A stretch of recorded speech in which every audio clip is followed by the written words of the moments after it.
इतना अपने आंखों से इतना दुख तकलीफ में से बर्दाश्त नहीं होगा।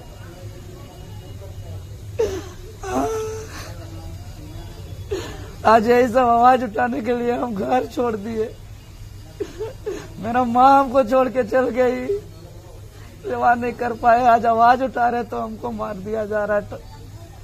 ये तो हमको बचा लिया मेरा साथी लोग, नहीं तो आज तो मारने का प्लानिंग था, वहीं पे मराने का प्लानिंग था।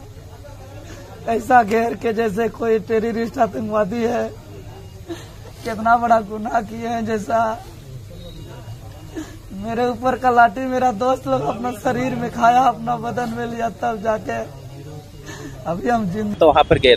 अरे चेहरा चमकाने की क्या बात है यार, मैं कहता हूँ ठीक है चेहरा चमकाने गए थे। आप आदिवासी हितैषी बनते हैं, आप आंदोलन कर रहा है, इतना दिन से मोराबादी में टेंट लगा है, आप उतना रहते तो आप चले जाते ना उनसे मिलने के लिए। चेहरा चमकाने की क्या बात है। अगर मैं आप तकलीफ में रहेंगे। और जोहार, नमस्कार, आदाब। आज हमारे बीच सनी जी हैं। हम जानने का प्रयास करेंगे कि इन लोग JBKSS को हेमंत सोरेन ने, पुलिस बलों ने कुछ बुरी तरह से पिटाई कर दिया गया। क्या कहेंगे दादा, इस तरह से आप लोग को पिटाई उटाई हो रहा है? देखिए, सबसे पहले आपके चैनल को बहुत बहुत धन्यवाद और आपके श्रोतागणों को नमस्कार, जोहार, झारखंडी जोहार। और जिस तरह से कल की घटना हमारे वर्तमान में हेमंत सोरेन की सरकार जो बर्बरता के तहत हमारे सहायक पुलिस कर्मियों का जो आंदोलन है, जो जायज़ है, उसका समर्थन करने के लिए हमारे JBKSS के वरीय उपाध्यक्ष देवेंद्र नाथ महतो जी जब गए थे तो उनके ऊपर एक अंग्रेजों की हुकूमत की तरह से उन पर लाठी बरसाया गया और बेरहमी से पीटा गया। इसका हम लोग कड़ी निंदा करते हैं। और सरकार को हम एक कहना चाहेंगे कि आप अपने आप को एक आदिवासी हितैषी सरकार कहते हैं, और आज जो सहायक पुलिस है उनमें आप सर्वे करके देखिए कि 80% लोग जो हैं हमारे पुलिसकर्मी, सहायक पुलिसकर्मी, वे आदिवासी हैं। और अब किस तरह से कहते हैं कि मैं आदिवासी हितैषी हूँ, और जब वे अपने अधिकारों के लिए और अपने जायज मांगों को लेकर शांतिपूर्वक आपके धरना देते हैं या आपके ऊपर आपसे मांग करते हैं, तब आप उन पर लाठी बरसाते हैं। यही तो पूर्व में सरकार रघुवर सरकार की थी, और उन्हीं के चलते आपको हमने एक बहुत भरोसे के साथ में बैठा है। अब पुनः से वही चीज आप दोहरा रहे हैं। किस तरह से आप आदिवासी सरकार अपने आप को हितैषी कहते हैं, मैं आपके ऊपर क्वेश्चन करता हूं। और मुझे नहीं लगता है कि वो जिस तरह से कर रहे हैं, आने वाले विधानसभा चुनाव में हम जनता और इस चीजों को, पूरे झारखंड की जनता को इस चीज को समझना होगा कि हमें किस तरह से, विशेषकर आदिवासी हमारे लोग हैं जो आज देखिए, आज पारा शिक्षक भी आज आंदोलन कर रहे हैं, आज रसोईया बहनें आंदोलन कर रही हैं। आखिर जितने भी लोग आंदोलन कर रहे हैं, आप 80% लोग जो है हमारे यहाँ के मूलवासी और आदिवासी है। आज हम झारखंड में झारखंडियों के अधिकार की बात करते हैं।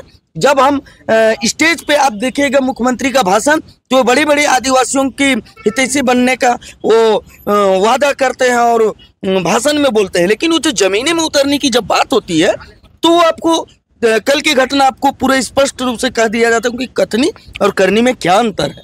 और आज मैं पूरे जनता से और हमारे जितने भी सहायक पुलिसकर्मी हैं उनसे यही कहूँगा कि आप हिम्मत ना हारे। आपके साथ में आपके माटी की बात करने, आपके अधिकार की बात करने वाले JBKSS जो संगठन है वो आपके साथ में खड़ा है। हर जाति धर्म से ऊपर उठकर हम लोग मात्र झारखंड के हित की बात करने वाले लोग हैं, हम लोग JBKSS के लोग हैं, और आपके साथ में हम हमेशा खड़ा रहेंगे। और जिस तरह से हेमंत सोरेन, मैं उनको बार बार आग्रह करूंगा। और हम देखिए, हम जिस तरह से वे लाठी का प्रयोग किए, हम उसका जवाब लाठी से नहीं दे सकते। हमको मात्र एक अधिकार है जिससे हम उनको जवाब दे सकते हो, वोट। और इसी तरह पुनः से हमें अगर फिर से हमें सताया गया और फिर से हमें पीटा गया या हमारे अधिकारों को या हमारे जायज मांगों को कुचला जाएगा, तो हम इसका जवाब वोट के माध्यम से जरूर देंगे। और मैं ये भी बतलाना चाहूँगा कि अब जो भोले भाले हमारे झारखंडी है, वो अब झांसा में नहीं आने वाले हैं। बड़ी बड़ी डींग हाँकने से वो झांसा में आने वाले नहीं है। हमें जब चुनाव आएंगे तो हमें एकदम मुंह तोड़ जवाब वोट के माध्यम से देना पड़ेगा। जो हमारी हक की बात नहीं करेगा, जो हमें कुचलने का काम करेगा, हमारे अधिकारों को देने की बात करती है, और जब चुनाव जीत जाती है तो हमें पुनः से वही दर्द सहना पड़ता है, तो हम किस पे भरोसा करें। इसीलिए मैं जितने भी आंदोलनकारी अभी आंदोलन कर रहे हैं अपने अधिकार के लिए, चाहे वो पारा शिक्षक हो, चाहे वो सहायक कर्मी हो, सहायक पुलिसकर्मी हो, चाहे आपका रसोइया हो, चाहे जितने भी अनुबंध कर्मी हैं, उनसे मैं आग्रह करूंगा कि इस चीज को आप चुनाव तक याद रखिएगा, और आप में जो लाठी बरसा है उसका जवाब आप वोट से दे सकते हैं। क्योंकि उनके पास शासन है, वे लाठी बरसाएंगे, उनके पास प्रशासन है, उनके पास शक्तियां हैं, प्रशासन शक्तियां हैं, वे लाठी बरसाएंगे। आपका ताकत आपका वोट है, जो उसका बदला आप वोट से दे सकते हैं। तो क्या लगता है जेबीकेएसएस की सरकार अगर बनेगी तो आप लोग इसको स्थायी करेंगे? देखिए, एक चीज है, जिस तरह से आप देखिए सहायक पुलिस कर्मियों का जिस तरह से बहाल हुआ था, उनको कहा गया था कि आप अपने थाना क्षेत्र में काम कीजिएगा। अगर उस आधार से उनको वेतन दिया जाता तो शायद वे संतुष्ट होते, लेकिन उनको थाना के अंडर में काम करने के लिए कहा जाता है कि आप थाना क्षेत्र में काम किए, और उनको जिला लेवल पे कहीं भी भेज दिया। अब 10-12 हज़ार में क्या होगा इस महंगाई में? उनकी मांग जायज है, और अगर हमारी सरकार बनती है तो हम जितने भी अनुबंध में, चूंकि हमने शुरू ही कहा कि जेबीकेएसएस झारखंडी भाषा खतियान संघर्ष समिति यहाँ के मूलवासी, यहाँ के आदिवासियों की हक की बात करती है, और ऑटोमेटिक आप जाके पता कीजिए 80% हमारे आदिवासी और मूलवासी हैं, तो क्यों नहीं हम जब उसकी बात करते हैं तो जरूर हम वो विपक्ष आज सू हो या बीजेपी हो, जिस तरह से उन्होंने ठगा, हमने बहुत उम्मीद किया। ये सनी संदीप तिग्गा भी कहीं ना कहीं झारखंड मुक्ति मोर्चा का था, लेकिन एक आशा कब तक लोग करेंगे? हम लोग पढ़े लिखे हैं, कब तक आशा करेंगे? हमने भी देखा कि ये मात्र एक ठगा जा रहा है, तो हमने वही बात किया जो झारखंड के हित की हो। तो हमारी सरकार बनेगी तो स्पष्ट रूप से हम उन लोगों की हक की बात करेंगे, और जरूर उनको अधिकार और उनका हक जो है वो दिलवाएंगे। क्या आप विधानसभा चुनाव लड़ेंगे? देखिए, मेरा व्यक्तिगत अगर कहा जाए विधानसभा चुनाव, तो हम अपना व्यक्तिगत सोच नहीं रखते हैं, लेकिन ये कहते हैं कि जितनी हम लोग, देखिए, नेता बनाने आए हम लोग। हर जितने भी लोग हैं यहाँ, जितने भी झारखंड में जितने प्रखंड हैं, जितने पंचायत है, जितने गांवे हैं, वहाँ हम एक जयराम महतो जिनकी विचारधारा है वो नेता पैदा करना है। हमारी मकसद विधायक बनना या सांसद बनना या आलीशान और भोग विलासिता जीवन जीना, ये बहुत बड़ी मकसद है। हाँ, जरूर ये है कि जब तक हम उस टेबल पे नहीं बैठेंगे, उस कमरे पे नहीं जाएंगे जहाँ हमारे लिए, झारखंडियों के लिए नीति नियम बनता है, तो ये संभव नहीं है। हमने आज देखा होगा 2 साल से 2.5 साल तक हमने आखिर रोड में ही हमने आंदोलन किया एक सिस्टमेटिक ढंग से, लेकिन हमके रिजल्ट में हमको मिला क्या? तो इसलिए अगर जरूरत पड़ेगा तो हम लोग चुनाव पे लड़े हैं और लड़ेंगे। और यहाँ के झारखंडियों को जो हक है, झारखंडियों का हक जो यहाँ के सच में जिस मकसद को लेके 88 साल और 88,000 बलिदान को देते हुए आज झारखंड बना सपना। मैं भी एक आंदोलनकारी का बेटा हूँ। मेरे पिताजी इसी झारखंड के अलग राज्य की लड़ाई के लिए दो अपना सरकारी नौकरी छोड़े, लेकिन आज मैं उसका पुत्र होते हुए मुझे नहीं लगता कि जिस मकसद से उन्होंने जॉब छोड़ा आज हमें वो प्राप्त हो रहा है। उनका कुर्बानी बेकार चला गया। उसी तरह से बिरसा मुंडा जिस सपना देखा था आज अधूरा है। आज हमारे लोग ही हमारा शोषण कर रहे हैं। बताइए, आज हेमंत सोरेन कौन है? आदिवासी। मैं कौन हूँ? आदिवासी। कौन आंदोलन कर रहे हैं? हमारे आदिवासी। भाई मान के चलिए कि आदिवासी मुख्यमंत्री रहते हुए अगर एक आदिवासी शोषित है तो किस तरह से आप मान के चलिए आदिवासी हितैषी मुख्यमंत्री। मेरे को तो ये समझ में नहीं आता। बोलते कुछ है, करते कुछ है। बताइए। अच्छा, एक चीज बताइए, आप लोग अभी तक विधानसभा में जो कैंडिडेट आप लोग उतारेंगे, कैंडिडेट आप सामने क्यों नहीं लाए आप लोग? देखिए, अभी 28 तारीख को हमारी केंद्रीय कमेटी की बैठक है, 28 जुलाई को। वहाँ जितने भी हमारे केंद्रीय कमेटी के लोग हैं, युवा विंग है, वरीय विंग है, महिला विंग है, इनको पूरे विधानसभा का जहाँ जहाँ हमारे संगठन मजबूत है वहाँ किस तरह से विधानसभा चुनाव लड़ा जाएगा, अभी फीडबैक लिया जाएगा। मान के चलिए अभी हर विधानसभा में, चूँकि हम लोग एक संघर्ष के बदौलत आज हम लोग संगठन तैयार किए हैं, तो वो ऑटोमेटिक है। आज मैं हूँ, एक ही विधानसभा में हो सकता है राहुल भी है, हो सकता है संजय भैया भी हो सकता है आप भी हैं। तो यहाँ पर कौन इस विधानसभा में अच्छा परफॉर्मेंस, जो जनता के बीच में लोकप्रिय भी हो, जो संगठन के प्रति निछावर भी हो, ऐसे लोगों का चयन हम लोग अभी करेंगे और उसका बहुत जल्द ही हम लोग घोषणा करेंगे। और इतना जल्दी भी नहीं है, मान के चलिए आज हम लोग आनंद फानंद में ही लोकसभा लड़े थे, देखे भी, और रिजल्ट भी, चूंकि हमारी एक जो मोटो है कि जो उद्देश्य है उस पर हम चुनाव लड़ रहे हैं।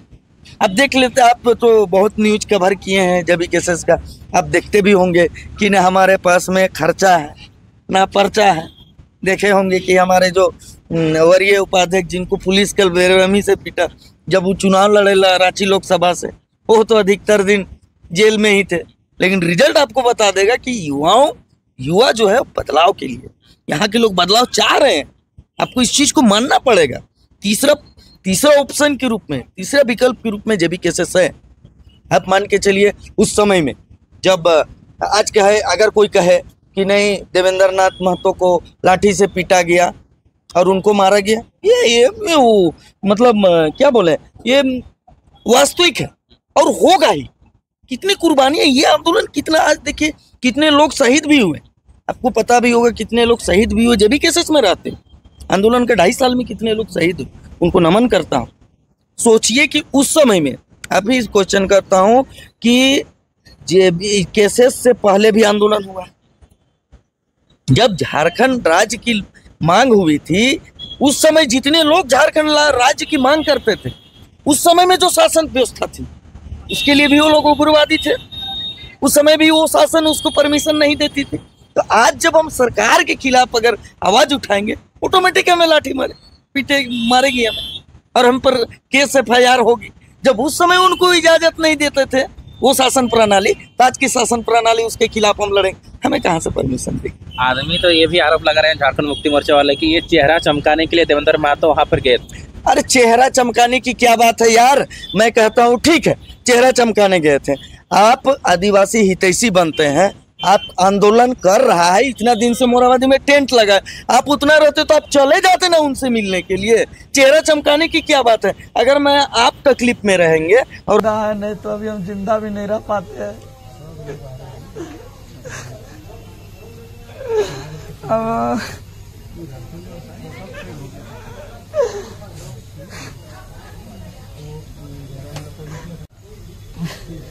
आपका एक लाठी का हिसाब लेगा झारखंड। आज हमको बच गया बहुत, देख पा रहे हैं अपना साथी लोग अपने ऊपर लाठी खाया, नहीं तो आज हम तो मर जाते वही।